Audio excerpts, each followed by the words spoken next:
हम एक ऐसी जेल के बारे में जिसका उद्देश्य एक सकारात्मक पहल की ओर इशारा कर रहा है। तो बात होगी कि कैसे पनिशमेंट नहीं बल्कि ट्रांसफॉर्मेशन एक बड़ी सुधार की आशा बनकर सामने आई है। जी हाँ, रत्नाकर जो डकैती करता था वो वाल्मीकि बन गया। मांस काटने वाली महिला ने चंड कौशिक को धर्म का पाठ पढ़ाया। इसके साथ ही पिता कौन है ये ना जानने वाला सत्यकाम जबाली जो है वो भी शिक्षा प्राप्त करके अच्छे रास्ते पर चल पड़ा। चाहे कितनी ही निम्न परिस्थितियां क्यों ना हो, मन का परिवर्तन और विद्या हमें उच्चतम स्थान तक ले जाती है। और यही वो कहते हैं ना कि change is the constant thing in this world, यानी बदलाव जगत का अकल्पनीय नियम है। और बदलाव की कहानी कर्नाटक के मंड्य जिला जो कारागृह है, ये उसी की कहानी हम आपके साथ आज यहां पर शेयर कर रहे हैं। एक ऐसा कारागृह जो सदा नहीं सुधार का प्रतीक बन गया, जहां कैदी बनते हैं कलाकार, शिक्षार्थी और समाज के जिम्मेदार नागरिक। देखिए, जिला कारागृह पहले केवल विचाराधीन कैदियों की देखभाल तक सीमित था, लेकिन 2022 के बाद यह सुधारणा केंद्र बनकर कार्यरत है। कैदियों को आवश्यक मूलभूत सुविधाएं प्रदान करने के अलावा 4 एकड़ क्षेत्र में 320 बंदी हैं और उनके मन को प्रसन्न करने वाले वातावरण के लिए हरा भरा सुंदर परिवेश तैयार किया गया है। अनेक यहाँ 4 एकड़ क्षेत्र में 225 कैदियों को रखने की व्यवस्था है, जबकि वर्तमान में यहाँ 320 कैदी रह रहे हैं। आने वाले दिनों में 200 से अधिक लोगों के लिए नए बैरकों के निर्माण का कार्यक्रम भी जारी है। यह न केवल एक जेल है, बल्कि यहाँ हर विचार को महत्व दिया जाता है। जैसे कि विभिन्न धर्मों के लोगों के लिए यहाँ प्रार्थना करने हेतु मंदिर और मस्जिद का निर्माण किया गया है। रसोई घर का संचालन भी कैदी ही करते हैं। मैं यहाँ आरोपी के रूप में बंद हूँ। यहाँ रहने वाले अधिकांश आरोपी गंभीर आरोपों के तहत ही यहाँ आए हैं, फिर भी यहाँ हमें आवश्यक सुविधाएं प्रदान की जाती हैं। सुधार के बाद उनका आर्थिक सशक्तिकरण भी आवश्यक है, ताकि वे एक अच्छे नागरिक के रूप में जीवन जी सके। इसके लिए हम बैंक ऑफ बड़ौदा संस्था के स्वरोजगार प्रशिक्षण केंद्र तथा कर्नाटक के विभिन्न विभागों के माध्यम से समय समय पर प्रशिक्षण भी प्रदान कर रहे हैं।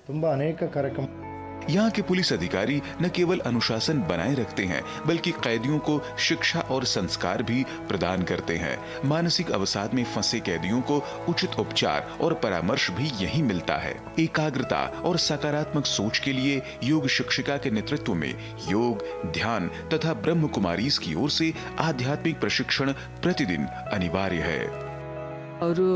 मैं यहाँ लगातार 9 साल से योगासन सिखा रही हूँ। यहाँ पर लोकेश सर के आने के बाद सबका मन परिवर्तन हुआ है। हर रोज योगाभ्यास चलता है। ओम शांति के माध्यम से यहाँ मानसिक रूप से भी सिखाया जाता है और हम योग में आत्मा, मन और शरीर को कैसे एक करना है यह सिखाते हैं। इससे जेल के कैदियों में बहुत परिवर्तन हुआ है।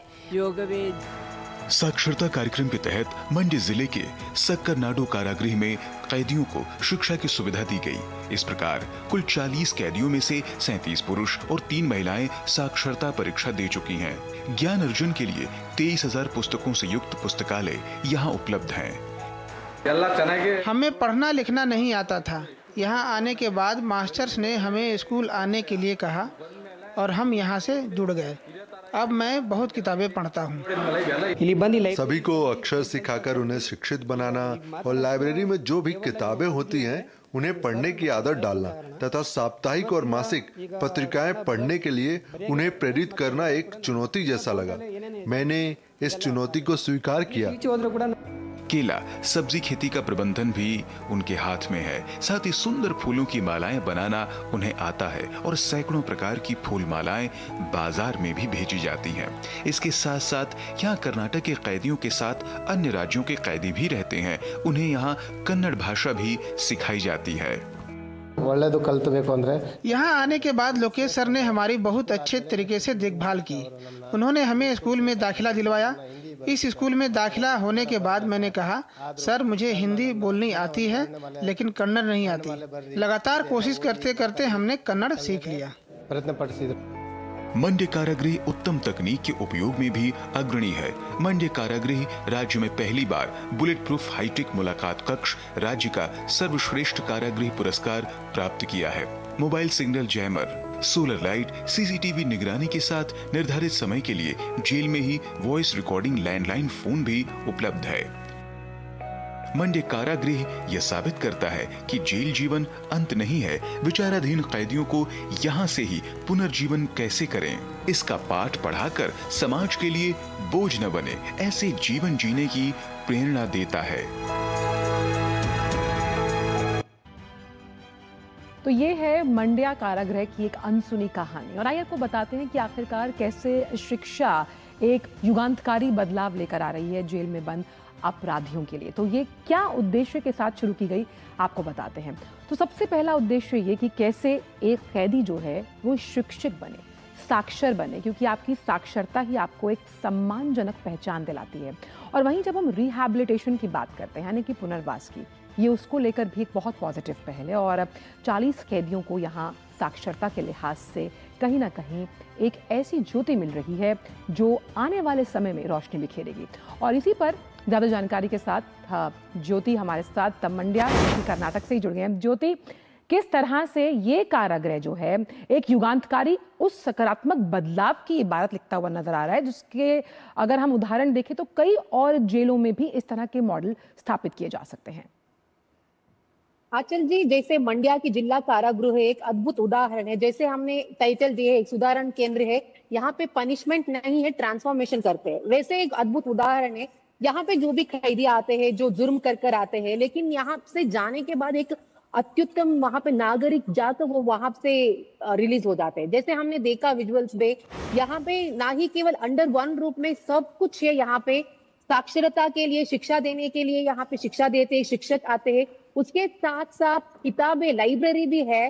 तो जो जुर्म कर आते हैं समाज में, उनका एक आइडेंटिटी नहीं होता है। वो जब हमारे जो आम नागरिक के दिल में, आम जनता के दिल में ये होता है जेल है तो वहां पे पनिशमेंट देते हैं। लेकिन मंड्या जिला कारागृह इसमें अपवाद है। वो जहां कोई भी जाते हैं, वो एक मन परिवर्तन केंद्र होकर वहां से वो एक अच्छे नागरिक बनकर वो बाहर आते। जैसे वहां पे जो कैदियों ने बात की है, जो पहले वो जुर्म कर आए थे, लेकिन यहाँ पे आने के बाद उनकी जिंदगी में, उनके जीवन में बहुत सुधार आया। जैसे आपने देखा वहां पे योगा सिखाते हैं। Yoga is a very integral part of our life. अगर योगा सिखाते हैं, दैहिक और मानसिकता दोनों को बैलेंस करने के लिए वहां पे योगा सिखाते हैं। उसके साथ प्री मेडिकल कैंप भी है। तो जो भी कैदियों को कुछ हेल्थ का इश्यू हो तो वहां पे वो मेडिकल कैंप भी है। उसके साथ साथ बहुत इंपॉर्टेंट है कि किताबें अगर पढ़े तो हम लोक की ज्ञान हम अर्जन कर सकते हैं। तो वहां पे 20,000 से ज्यादा किताबें हैं। जो कोई भी किसी फील्ड का इंटरेस्ट है तो वो वहां पे पढ़ सकते हैं। उसके साथ साथ वहां पे उन्होंने परीक्षा भी दिए है। तो वहां पे कर्नाटक राज्य की कैदी ही नहीं है, दूसरे राज्यों की कैदियां भी है। जैसे आपने सुना, एक शख्स ने उन्होंने कहा कि मैं राजस्थान से हूँ, यहाँ पे आकर वहां पे कन्नड़ा सीख चुका हूँ। तो एक बहुत ही इंपॉर्टेंट है। और दूसरे जेलों के लिए, दूसरे कारागृह के लिए मंड्या कारागृह एक अद्भुत उदाहरण है। और वहां पे जो मंड्या की जो कारागृह की जो देखभाल करते हैं पुलिस ऑफिसर है, वो भी यही कह रहे हैं कि हम एक दूसरा उदाहरण दिखाने जा रहे हैं। यहाँ पे रिलीज होने के बाद एक पेट्रोल बंक वहां पे स्थापित करना, वो भी जेल की कैदियों के द्वारा। और इसके साथ साथ इलेक्ट्रिक चार्जर पॉइंट, मतलब जहां से वो जेल से जाते हैं पूरी तरह से एक नागरिक बन के वहां से बाहर जाने के वहां पे सुविधा भी मिलते हैं। हर तरह की सुविधा है। जैसे आप देख सकते जेल में हम नॉर्मली क्या देखते हैं, जेल मतलब एक बंदी खाने होते हैं, वहां पे 4 दीवारों में बंदी होते हैं। लेकिन वहां पे वैसा भी नहीं है। तो वो जब भी बाहर आते हैं, जुर्म के दुनिया से बाहर आकर यहाँ पे जो और ये बिल्कुल ज्योति, आपने बहुत सही कहा कि मुख्य धारा में जोड़ने की ये जो कवायद है, ये कोशिश इस कारागृह से ही शुरू की जा रही है। और इस सोशल रीइंस्ट्रक्चरिंग को चेंज करना एक बहुत बड़े पैराडाइम शिफ्ट की तरफ इशारा करता है। बहुत बहुत शुक्रिया ज्योति, इस सकारात्मक खबर को हमसे साझा करने के लिए। वक्त थोड़ी सी ब्रेक का है, ब्रेक के उस पार आकर आपको लिए चलेंगे छत्तीसगढ़।